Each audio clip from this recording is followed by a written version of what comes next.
Good morning, dear students. Today we will do history chapter Ashoka the Great, who gave up the battle. Introduction.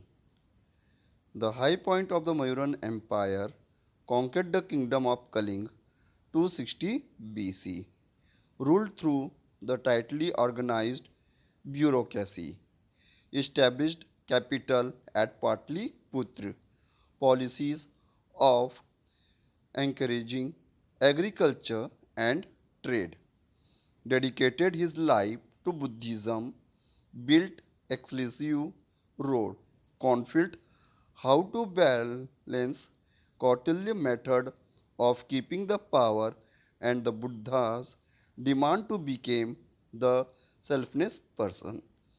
तो हम इस chapter में अशोक के बारे में पढ़ेंगे जिसने कलिंग वार के बाद लड़ाई छोड़ बौद्ध धर्म अपना लिया था।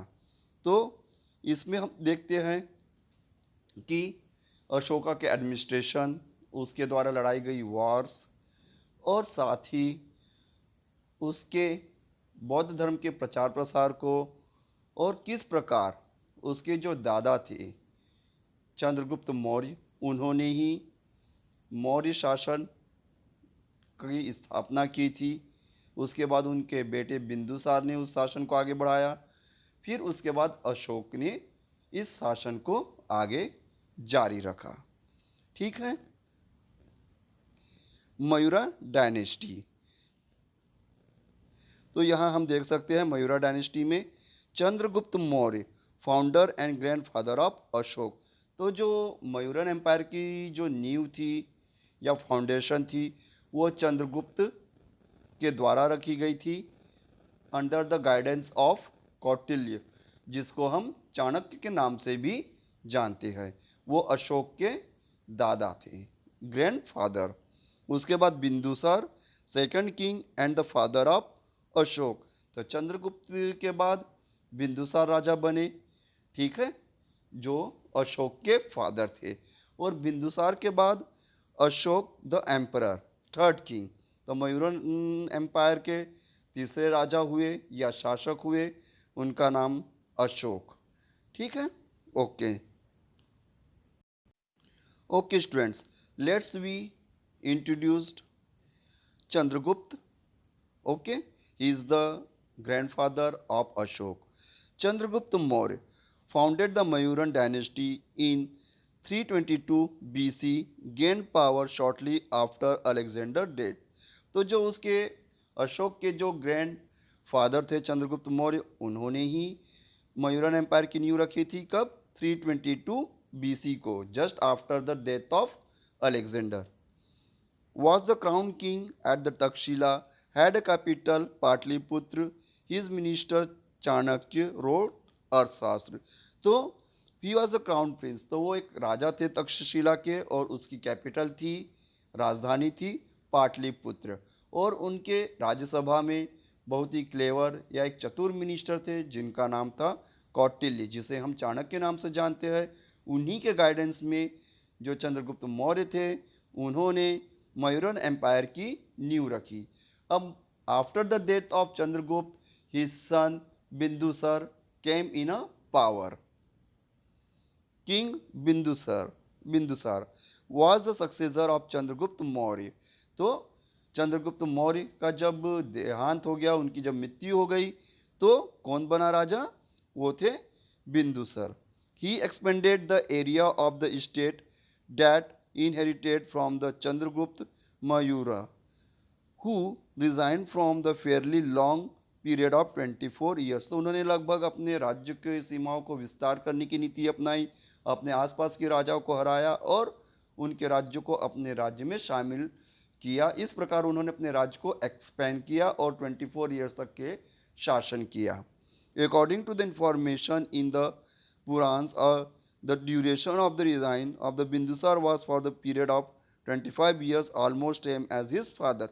तो बिंदुसार ने भी लगभग उतने साल शासन किया, 24 to 25 ईयर्स, जितने साल बिंदुसार के फादर मतलब कि अशोक के ग्रैंड फादर कौन थे?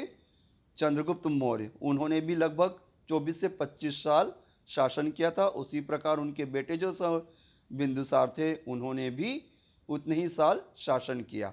Okay, now let's we come to the main topic, that is Ashoka. Okay, let's we see about the Ashoka. Okay, now the general information about the Ashok. Ashok belong to the Mayuran dynasty.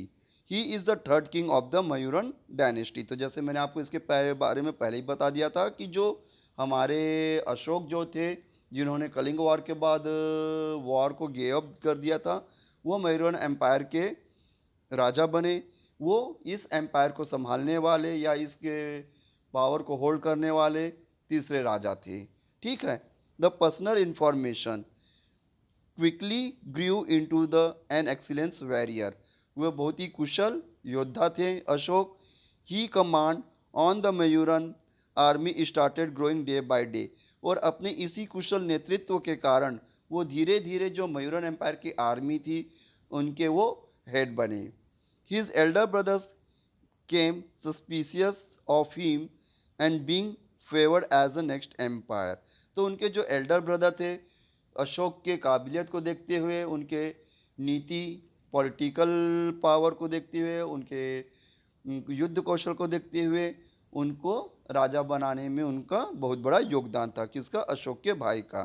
The eldest son of Bindusar prince Sumiya convinced him to send Ashok to Takshashila, परंतु जैसे मालूम है कि जो शासन करना इतना आसान नहीं होता, तो जो अशोक के बाकी भाई लोग थे, उन्होंने किसी भी प्रकार से अशोक को अपने जो मूल स्थान है मतलब तक्षशिला से दूर रखा, लगभग 2 साल तक के।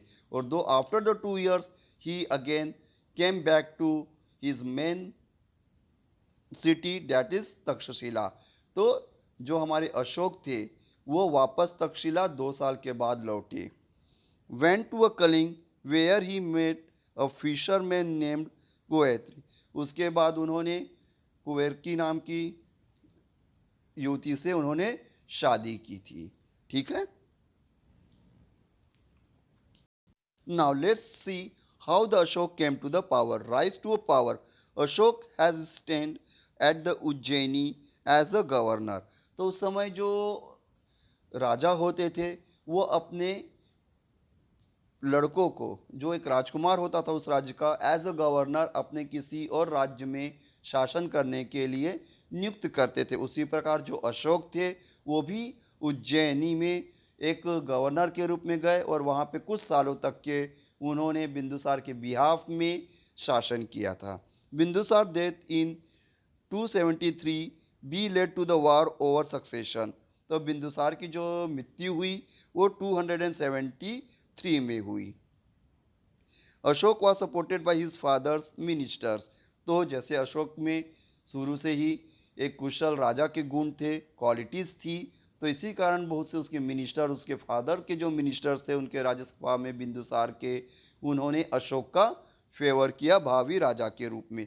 Ashok manage to become the king by getting the rid of the legitimate there to the throne, तो इस प्रकार अपने युद्ध कौशल से, अपने राजनीतिक पावर से और साथ ही अपने पिता के मिनिस्टर्स के फेवर से वो बाकी लोगों को, अर्थात अपने बाकी भाइयों को, इस को पीछे छोड़ते हुए मयूरन एम्पायर के थर्ड राजा बने।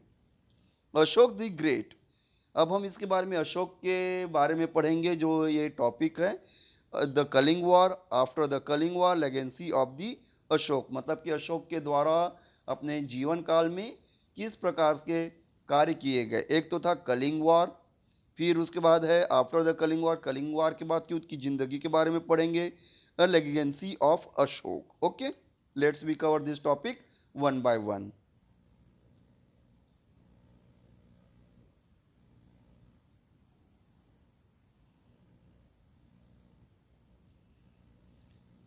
Kaling War 261 BC.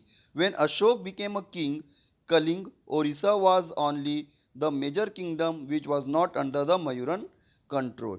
तो जैसे मैंने आपको बताया, बिंदुसार और अशोक जब राजा थे, तो उनकी अधिकतर पॉलिसी थी कि अपने आसपास के छोटे राज्यों को युद्ध में हराकर कैप्चर करके अपने राज्य में मिलाना। उसी प्रकार जब when Ashok came to the power, he started to conquer the other kingdom. One of them was the Kaling, which is in Orissa. तो उन्हीं में से एक था उड़ीसा, जो उस समय एक छोटा राज्य होता था उड़ीसा का, और वही एक ऐसा राज्य था जो मयूरन एम्पायर के अंडर में नहीं था। Okay, the conquest of the Kalinga was important to control the land sea route of the South India and South East Asia। तो उनको ये कलिंग इसलिए चाहिए था क्योंकि उनकी जो ऐसी स्थिति में कलिंग जो राज्य सिचुएट था कि जहाँ से टैक्स के रूप में बहुत सा धन अशोक को मिल सकता था, इसी कारण वो इस राज्य को अपने राज्य में शामिल करना चाहता था। इसलिए उसने क्या किया, he started the war with the Kalinga. The conquest of the Kaling would have added to the prosperity of the Mayuran Empire. In 261 BC, Ashok attacked the Kaling and conquered। तो हमने यहाँ देखते कि 261 BC को अशोक ने क्या किया, कलिंग के ऊपर आक्रमण किया। He fight the war with the Kaling and he conquered it also। और उसने इस राज्य को भारी मेहनत के द्वारा, या ये कहना चाहिए कि बहुत लोगों के लहू या बहुत से सैनिकों के मारे जाने के उपरांत के बाद उसने इस कलिंग पे विजय प्राप्त की। The war with the Kaling was the turning point in the life of the Ashok, with the restrictions and the suffering that he saw in the war made him sad. He realized that the futility of the fighting a war had decided to fight more the wars. He devoted the rest of his life to his rebel. तो हम यहाँ देखते हैं कि Kalinga war जीतने के बाद जब अशोक कलिंग राज्य पहुंचा तो उसने क्या देखा, he saw that each wounded person or the soldiers lying and many of them were dead in a number of the lakhs। तो जब वो कलिंग पे आक्रमण करके जब उस राज्य को अपने अधीन कर लिया था और जब वो कलिंग में पहुंचा तो उसने क्या देखा, अपने चारों तरफ उसने ये देखा कि बहुत से सैनिक घायल अवस्था में पड़े, किसी का हाथ नहीं, किसी का पैर नहीं है, किसी के आंख में चोट लगी हुई है, और उसके साथ ही उसने हजारों लाखों की तादाद में अपने और शत्रु सेना के लोगों के मरे हुए शव देखे, जिससे उसका मन खिन्न हो गया। तो उसने क्या किया, कलिंग जीतने के बाद भी उसने वो राज्य कलिंग को अपने राज्य में न शामिल करते हुए उसके राजा को वापस लौटा दिया। और उसने सोचा मुझे इस प्रकार का राज्य नहीं चाहिए जिसमें बहुत से लोगों की जान चली जाए या लाखों लोगों को के मारने के उपरांत अगर मुझे वो राज्य मिलता है तो वो राज्य किसी काम का नहीं है मेरे। So the coming topic we will cover in the next class. Okay.